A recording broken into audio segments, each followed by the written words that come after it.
Առաջին հարցս նորից էլի ճանապարհներին ա վերաբերվում քաղաքը ուրեմն բեռնաթափելու եւ այս խցանումներից խուսափելու համար մի ճանապարհ էլ կա, կուզեմ այդ ճանապարհի շինարարության վերաբերյալ անցած անգամ էլ այդ հարցը տվել եմ, դա ջրվեժով դեպի Վարդաշեն այդ տանող այդ ճանապարհը որ կա այն հին այդ ճանապարհը որ կա այդ ուղղությամբ ինչ որ քայլեր նախատեսվում են թե չէ Երկրորդ հարցս էլի մեր քաղաքացիներին շատ հուզող ինձ բազմաթիվ նամակներ են ուղարկում դուք ստեղ նշեցիք պոակի գործունեության մասին թափառող կենդանիների ես այս ուղղությամբ ուզում եմ դուք ասեք հստակ թվեր ունեք ձեր մոտ թե օրինակ ինչ վիճակ ա եղել եւ այս մի տարվա ընթացքում այդ պատկերը փոխվելա չի փոխվել որտեվ ես որ վիճակագրությունը նայում եմ այդ կենդանիների կողմից թափառող կենդանիների կողմից մարդկանց վրա հարձակումների դեպքերը ավելացել է դրանք հազարավոր դեպքեր են եւ ուզում եմ դրա մասին էլ դուք պարզաբանեք ասեք եւ այս վերջին հարցս վերաբերվում էլի ճանապարհաշինարարությանը բազմաթիվ անգամներ ականատես ենք լինում թե համացանցում թե մենք էլ մեքենա վարելուց տեսնում ենք որ այն փոսերը որ կան այսինքն որտեղ որ նստված կա տվել որտեղ որ հոսք ա եղել որտեղ մեծ փոսեր են գոյացել այդտեղ տանում են միտեղ սառնարան են դնում, միտեղ ծառ են դնում, միտեղ, չգիտեմ, զապաս պագրիչկա են դնում, այսինքն այս ուղղությամբ ինչ աշխատանք կարանք տանենք, որ մի հատ էլ նորից էլի լրացուցիչ վթարային իրավիճակ ենք ստեղծում եւ այս առումով մեր քաղաքացիներն են արդարացիորեն դժգոհում Շնորհակալ եմ պարոն Դանիելյան հարցերի համար։ Առաջին հարցի մասով կարող եմ ասել, որ մենք տարածքային կառավարման եւ ենթակառուցվածքների նախարարության հետ ենք աշխատում ճանապարհի մասին, որ միացնող եւ շրջանցիկ ճանապարհը, որի մասին հարցնում եք,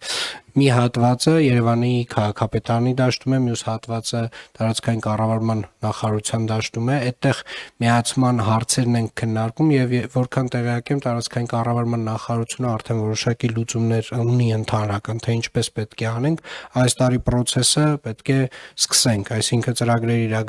գործման մեր կենտրոնը եւ գիտեմ փոխնախարարը Տիկին Ղալեչյանը իրար հետ քննարկել են հարցը եւ մենք պետք է ինչ-որ լուծումներ գտնենք, այդտեղ ունենք հոսող հողեր եւ այդտեղ ունենք նմանատիպ խնդիրներ։ Ինչ վերաբերում է ՀՕԱԿ-ին, պարոն Դանիելյան, տեսեք, ՀՕԱԿ-ը Երևան քաղաքը կարելի ասել մեծ առումով միակ կենտրոնն է, որտեղ այդ աշխատանքները արվում են, այս ծավալով։ Եվ նույնիսկ եթե այս աշխատանքները արվեն նաև բոլոր մյուս համայնքներում, այսինքն ստերջացման, հիվանդ կամ անկաթշների հավաքելը, մյուս այս բոլոր համակարգային արվում է հիմնականում Երևանում։ Մենք նույնիսկ մեր մասնագետներին ուղարկում ենք շատ դեպքերում այլ համայնքներ, եթե նրանք ինչ-որ բանով օգնության կարիք են ունենում, կամ օրինակ եթե նրանք մրցույթ են հայտարարում, որպեսզի նաև այնտեղ էլ իրականացնենք աշխատանքները։ Բայց նույնիսկ եթե բոլոր համայնքներում այս տեսակ ծառայությունը մենք ստեղծենք, սա խնդիրը կոմպլեքս չի լուծելու, որովհետև ձեր դաշտում, պարոն Դանիելյան, ազգային ժողովի դաշտում կա խնդիր, այսինքն լուծելու հարց օրենսդրություն, այսինքն մենք պետք է ունենանք հստակ օրենսդրություն կենդանիների բուծման վերաբերող, սահմանափակումների վերաբերյալ, նրանց հաշվառման վերաբերյալ, որովհետև ինչքան էլ այս աշխատանքը անենք, եթե այդ բուծողները անընդհատ իրենք առանց որևէ կանոնի շարունակեն բուծել, այդ կենդանիների քանակը ինչ որ չափով կարող են կառավարել, բայց դա խնդրի լուծում չի։ Դրա համար այստեղ նույնպես կա անելիք, ես գիտեմ, որ կա պատգամավորական նախաձեռնություն, կա օրենքի նախագիծ, որը որ արդեն քննարկվում է։ Մենք համենայն դեպս կարծիք տվել ենք եւ կողմ ենք արտահայտվել մեր դիտարկումները, մեր փորձից ելնելով ասել ենք, հուսով եմ շուտով կընդունեք եւ մենք արդեն կսկսենք կիրարկել։ Եվ երրորդ հարցի վերաբերող ես այս վերջերս գործակարգավարական խորհրդակցությանն էլ էի խոսում։ Հիմնականում ձեր մատնանշած հատվածները, պարոն Դանիելյան, դրանք լինում են հայերեն չգիտեմ ծեպլոտրասան ոնց է, բայց ծեպլոտրասայի խնդիր։ կոյուղու խնդիր։ Խնդիրներ, որոնք որ տենց տերը, այսպես ասած, մարմինը, պաշտոնյան, անորոշ է, այսինքն չգիտենք ով է դրա տերը։ Հիմա անկեղծ ասած, այս վերջերս մենք անընդհատ էլի անում ենք, էլի կոյուղին էլ ենք մենք փոխում, էս էլ ենք անում, էլ ենք անում,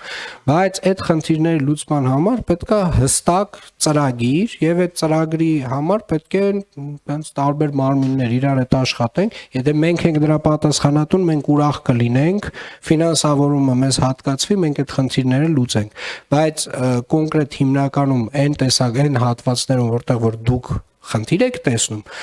դա ենթադրում եմ կամ այդ իմ ասած ծեպլոտրասանա կամ կոյուղու խնդիրա կամ բանի կափարիչների մոտակայքում գտնվող խնդիրներ են, որոնք ոչ բոլորն են օրինակ հանձնված վեոլայի բալանսին, այսինքն ասենց ինչ որ օդում կախված գույքեր են, ես վստահ եմ պարոն նախարարի հետ մենք շատ արագ այդ խնդիրները, այսպես ասած, կհասցեագրենք ով ինչը երբ պետք է անի։ Կարճ արձագանքեմ, ես համոզված եմ, որ Էրեբունի օդակայանի տարածքի մեր բնակիչները հետևում են այս նիստը եւ ասեմ, որ գրավոր ես ձեզ ներկայացրել եմ այն խնդիրները, որ կա, ակնկալում եմ ձեր պատասխանը եւ այս խնդիրների լուծումը, որովհետեւ մի հարց չի, մի քանի հարց է, ես ձեզ տվել եմ այդ հարցերը եւ մի կարեւոր հարց էլ կա, վերջերս ես էլ անձամբ գնացել եմ եւ ստուգել եմ այդ հորերը, որ կա, որոնք որ ամբողջությամբ ավազով լցված են եւ հայտնի է որ տարբեր տեղումների ժամանակ ուրեմն տարբեր շրջաններում, տարբեր համայնքներում այդ խնդրին բախվում են մեր հայրենակիցները, երբ որ քաղաքը ամբողջությամբ վերահացվում մի, չգիտեմ, ջրային ավազանի, այս ուղղությամբ քաղաքապետարանը ինչ աշխատանքներ է տանում, արդյոք կա սրան տրամադրած բյուջե, ինչքան է եւ այս աշխատանքները ոնց եք պատկերացնում որ լուծվեն կոնկրետացնեք էլի կոնկրետ ինչ աշխատանքներ որ մաքրվեն այդ ես ջրատարների մաքրման աշխատանքների հետ կապված Եթե խոսքը գնում է Երևանի քաղաքապետարանի ենթակայության տակ գտնվող ջրատարներն ու ջրանցքները, այդ աշխատանքները ամեն տարի Երևանի քաղաքապետարանն իրականացնում է, այսինքն ամեն տարի։ Էլի պետք է հասկանանք կոնկրետության մեջ ինչի մասին է խոսքը։ Անձրևատարի մասին է խոսքը։ Տեսեք, այստեղ էլի պետքա գանք այդ անորոշություններին, որովհետև շատ դեպքերում որոշակի ենթակառուցվածքներ համայնքային չեն։ Դրանք պետական գույք են եւ այդ պետական գույքը պետքա հասկանանք ոնց ինչպես են իր հետ վարվում։ Երևանի քաղաքապետարանը շարունակաբար ինչ որ աշխատանքներ իրականացնում է, բայց կրկին էլի մոտավորապես նախորդ իմ ասած խնդրին է առնչվում։ Այսինքն կան խնդիրներ, որոնք որ տենց անորոշ են, օդում կախված են, ֆինանսավորման հարցեր կա այդ խնդիրների հետ կապված եւ պետքա որոշենք ով է դրա պատասխանատուն Եվ ես համաձայն եմ ձեզ հետ, որ անձրևատարերը, ջրահեռացման համակարգերը, կոյուղատարերի 400 վթար ենք ունեցել միայն մի շաբաթվա ընթացքում, նախորդ շաբաթ։ Եվ դրա տերը Երևանի քաղաքապետարանը չի։ Մենք գնում լուծում ենք անընդհատ, բայց մաշվածությունը նաև այդ համակարգերի տենց արդեն աննկարագրելի է։ Հիմա հետևաբար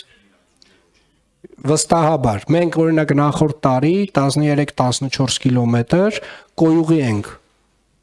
ներդրել Երևան քաղաքում 2023 թվականին կրկին 13-14 կիլոմետր կոյուղի ենք սարքել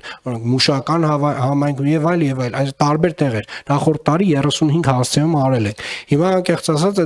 արել ենք եւ պետքա նվիրաբերենք ամենայն հավանականությամբ կառավարությանը որովհետեւ դա պետական գույք է որը հետո կառավարությունը պետքա հանձնի արդեն նախարարության միջոցով վեոլային Եվ կարճ ասած տենց կոմպլեքս մի հատ հարց ունենք, որը որ տենց երկար ժամանակ նորմալ տենց կոմպլեքս անդրադարձ չենք ունեցել դրան, պետքա ունենանք հիմա քաղաքապետարանը իր ռեսուրսների, այո, ինչ որ ներածին չափով կարա անի, բայց այդ ռեսուրսներն էլ անսահմանափակ չեն։ Շնորհակալություն, խնդրեմ պարոն Նազարյան,